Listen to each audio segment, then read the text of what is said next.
এক জঙ্গলে পাপ্পু নামে একটা শিয়াল থাকত। সে ছিল ভারী বদমাইশ, কারণ সে শুধু গ্রাম থেকে লোকের হাঁস মুরগি চুরি করে খেত।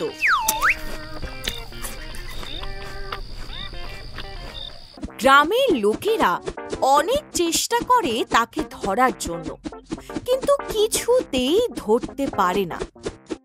একদিন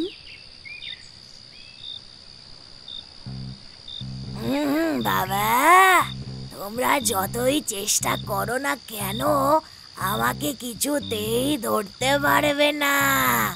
আমার মতন চালাক আর কেউ নেই।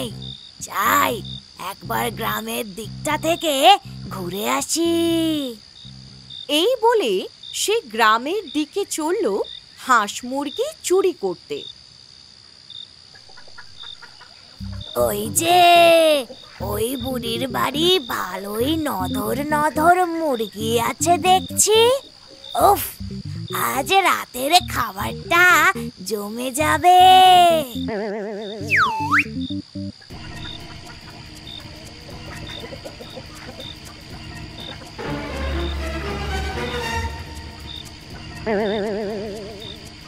কি হলো? মুরগিগুলো এত ডাকে কেন? আজ আবার পাপ্পু শিয়াল এলো না তো? না, বাইরে গিয়ে দেখি তো। উফ, এই মুরগিগুলো এত ডাকে কেন তা কি জানি। যাবি তো আমার পেটে।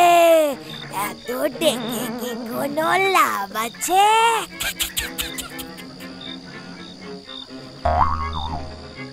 ওই দেখো, পাপ্পু শিয়াল আবার মুরগি ধরেছে। হাট হাট, হতচ্ছাড়া শিয়াল, হাট, ছাড় বলছি, আমার মুরগিকে ছাড়।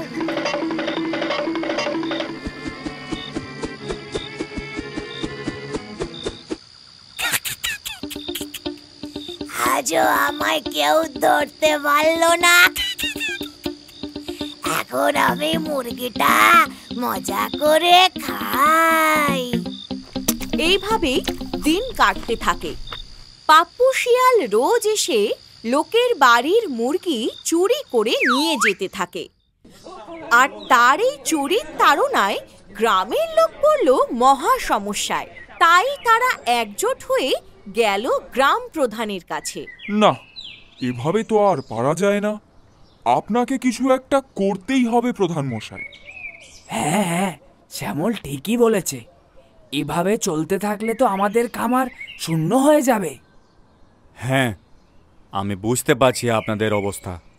পাপ্পু শিয়াল আমাদের সবার জন্যই সমস্যার কারণ হয়ে দাঁড়িয়েছে। সমস্যা বলে সমস্যা? আমি বুড়ি মানুষ, দুটো ডিম বেচে খাই। হাঁস মুরগি এগুলো না থাকলে আমি কি করে পেট চালাবো বলতে পারেন প্রধান মশাই?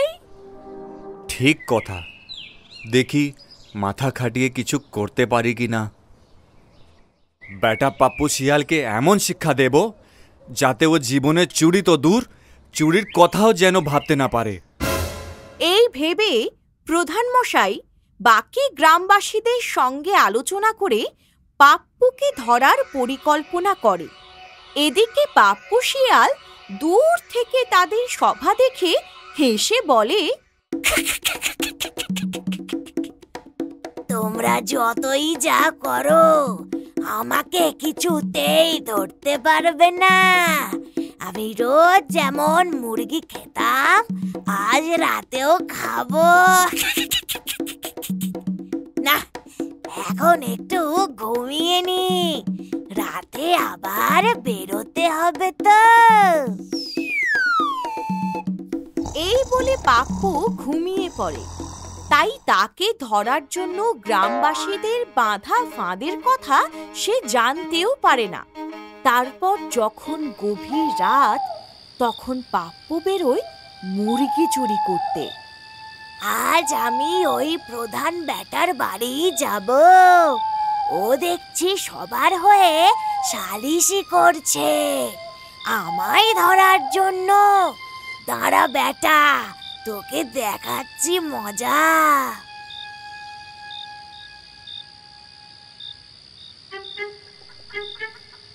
কি আজ মুরগির ঘরের দরজাটা খোলা?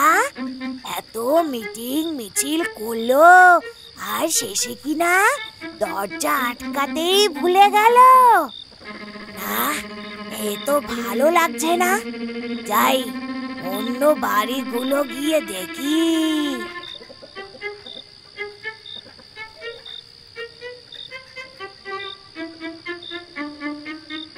আমি কি দেখছি? সবার বাড়িতেই দরজা খোলা। না না না, কিছু তো একটা ব্যাপার আছে। ও আচ্ছা, এবার বুঝেছি। লোভে পড়ে আমি মুরগির ঘরে ঢুকবো আর অমনি ঘরের দরজা বন্ধ হয়ে যাবে। আমাকে কি বোকা পেয়েছ বাছাধর? আমার নামও পাপ্পু। না, যাই, এবার বুড়ির বাড়ির দিকটা গিয়ে ঘুরে আসি। এই বলে সে চলল বুড়ির বাড়ির দিকে। এদিকে বুড়ি গ্রামবাসীদের পরিকল্পনাতে সায় দিলেও কিছুতেই শান্তি পাচ্ছিল না। তাই সে নিজের মতো একটা ফন্দি বার করে। সে একটা মুরগিকে গাছের সঙ্গে বেঁধে রাখে আর তার সামনে একটা গর্ত করে সেটাকে ঘাস পাতা দিয়ে ঢেকে রাখে। না, আজ আমাকে ঘুমালে চলবে না। আমাকে রাত জেগে পাহারা দিতেই হবে। আমি বরং এই উঁচু গাছটায় উঠে বসি।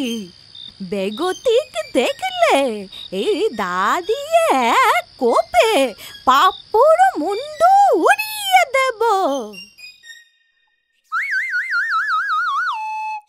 এদিকে শিয়াল এসে দেখে বুড়ির মুরগির ঘরের দরজা বন্ধ। শুধু একটা মুরগি গাছের তলায় বসে ঘুমাচ্ছে। না, এই বুড়ি মনে হয় ফাঁদ পাতেনি সবার মতো। আর গাছতলার মুরগিটা বোধহয় কোনোভাবে বেরিয়ে গিয়েছে। যাই, ওটাকেই গিয়ে ধরি।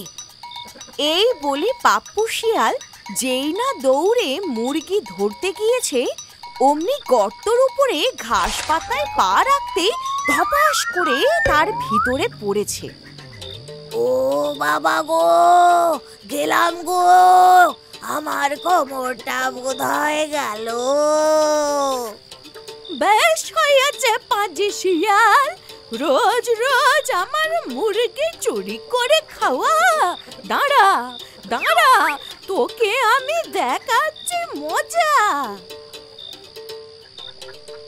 ওরে বাবা রে, এই যে গাছের উপর দা হাতে বুড়ি, তাহলে এবার আমি কি করি?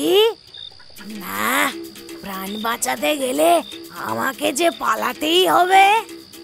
এই ভেবে পাপ্পু ভাঙা কোমর নিয়ে কোনো রকমে হ্যাঁচিড়ে উঠে যেই না পালাতে গেল, অমনি বুড়ি গাছের উপর থেকে লাফিয়ে পড়ল। তারপর শিয়ালকে লক্ষ্য করে মারল এক কোপ, কিন্তু সেই কোপ পাপ্পুর গলায় না পড়ে পড়ল তার লেজের উপর। আর অমনি তার চিৎকার শোনে কে? সে খ্যাউ খ্যাউ করে চিৎকার করতে করতে পড়ে কি মরি করে জঙ্গলের মধ্যে চলে গেল। তারপর থেকে কেউ আর তার টিকিটাও দেখতে পেল না। যদিও কিছুদিন পর জানা গেল যে সে যাত্রায় পাপ্পু বেঁচে গিয়েছিল, কিন্তু তার আর লেজ নেই বলে সে আর শিয়াল সমাজে মুখ দেখাতে পারে না। তাই সে এই গাঁয়ের জঙ্গল ছেড়ে অন্য জঙ্গলে চলে গেছে আর প্রতিজ্ঞা করেছে, এই নিজের কান চুঁয়ে বলছি, প্রাণ থাকতে আর কোনোদিনও ওই গ্রামে যাব না। বাবা, সেদিন খুব বাঁচা বেঁচেছি।